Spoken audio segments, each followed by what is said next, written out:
영접하는 자, 곧 그 이름을 믿는 자들에게는 하나님의 자녀가 되는 권세를 주셨으니. 아멘. 다 같이 한번 봉독하겠습니다. 영접하는 자, 곧 그 이름을 믿는 자들에게는 하나님의 자녀가 되는 권세를 주셨으니. 아멘. 여러분께서는 평소에 나는 사랑을 받고 산다 라고 생각하십니까? 누구로부터든지 나는 사랑을 참 많이 받고 살고 있다 하는 생각을 하고 사십니까? 사랑을 받고 사는 사람과 받지 못하고 사는 사람은 다릅니다. 아이들도 마찬가지예요. 어른들도 마찬가지예요. 사랑을 받고 사는 사람은요, 마음에 평안이 있습니다. 두려움이 없지요. 사랑이 있고 평안이 있습니다. 또 사랑을 받고 사는 사람은요, 자존감이 높아요. 자화상이 건강합니다. 그래서 상처받았다, 시험 들었다, 이런 예가 많지가 않죠. 자기의 삶을 잘 받아들이죠. 또 사랑을 받고 사는 사람은요, 자기 삶에 대한 자신감이 있습니다. 기쁨이 있습니다. 그런 분들은 인생을 잘 살겠죠. 그렇습니다.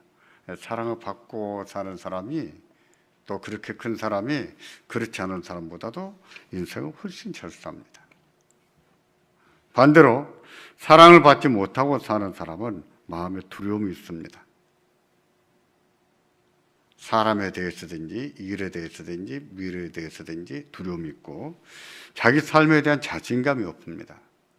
당연히 자존감도 낮고요. 그리고 어떤 일이 생길 때마다 자기를 고립시키면서 살아요.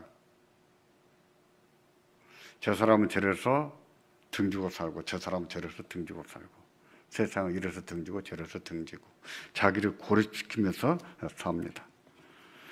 사랑을 받지 못하고 큰 사람은요, 마음에 상처가 많고 자신을 불행하다고 생각합니다.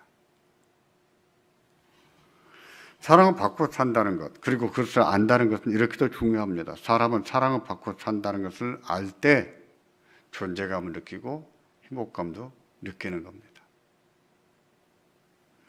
그러면 하나님께서 여러분을 사랑하신다는 것을 아십니까? 하나님이 나를 사랑하신다. 그것을 늘 생각하고 느끼고 사십니까? 하나님은 여러분을 사랑하십니다. 다함이 없는 사랑으로. 그리고 변함이 없는 사랑으로 사랑하십니다. 우리는 그 사랑을 날마다 받고 살아요. 날마다 하나님의 사랑을 받고 삽니다. 근데 문제는 하나님의 사랑을 받고 산다는 것을 아는가? 아십니까? 그렇게 느끼십니까? 안타깝게도 적지 않은 사람이 하나님의 자신을 사랑하신다는 것을 잘 모릅니다.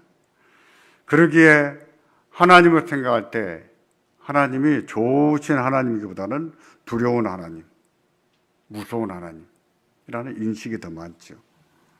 하나님은 자기를 좋아하지 않을 것으로 생각해요. 하나님은 자기를 축복하지 않을 것이라고 생각합니다. 그러나 그렇지 않습니다. 하나님은 사랑하십니다. 여러분을 사랑하세요.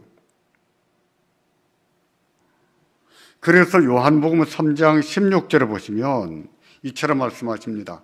하나님이 세상을 이처럼 사랑하사 독생자를 주셨으니 이는 저를 믿는 자마다 멸망치 않고 영생을 얻게 하려 하심이라. 아멘.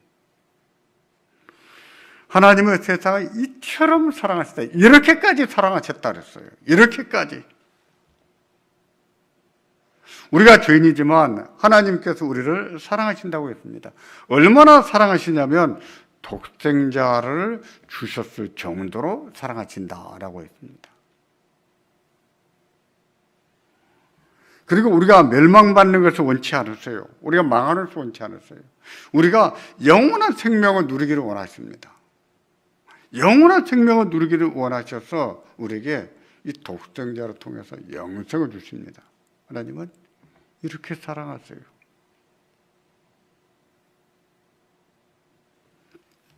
생각해 보십시오. 어떻게 자기 아들을 준단 말입니까? 그것도 죄인들을 위해서. 사람이 의롭게 희생하는 일이 가끔 있습니다. 다른 사람을 위해서 자기 목숨도 희생하는 일들이 가끔 있어요. 얼마나 고귀한 일인지요.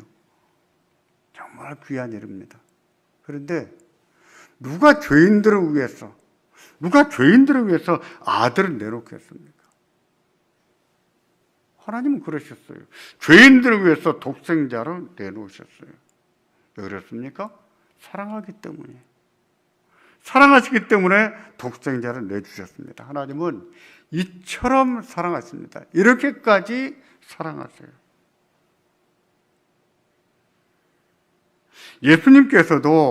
예수님께서 그런 사역, 그런 일을 맡고 계신다는 것을 다 인식하고 오셨어요. 알고 계셨습니다. 그래서 요한복음 10장 10절을 보시면 예수님이 이렇게 말씀하셨습니다. 내가 온 것은 양으로 생명을 얻게 하고 더 풍성히 얻게 하려는 것이니라. 내가 온 것은 양들로 하여금 생명을 얻게 하고 또 더 풍성히 얻게 하려고 왔다. 그러셨어요. 이 말씀에서 양은 하나님의 자녀를 뜻합니다. 예수님께서 이 세상에 오신 것은 하나님의 자녀들로 영원한 생명을 얻되 좀 풍성한 삶을 누리게 하고 좀 풍성한 삶을 얻게 하려고 오셨다 그랬어요. 그러기에 하나님의 자녀에게는 이 세상에 사는 동안에나 죽을 때나 하나님의 위로가 있죠. 풍성한 은혜가 있죠. 이 세상에 사는 동안에도 하나님의 사랑을 누리고 살고 영원한 생명을 품고 사는 겁니다. 죽을 때도 하나님의 위로 가운데 죽고 영생에 들어갑니다. 이처럼 하나님의 자녀들에게는 이 세상에 사는 동안에나 죽을 때나 하나님의 위로가 있고 풍성한 은혜가 있죠.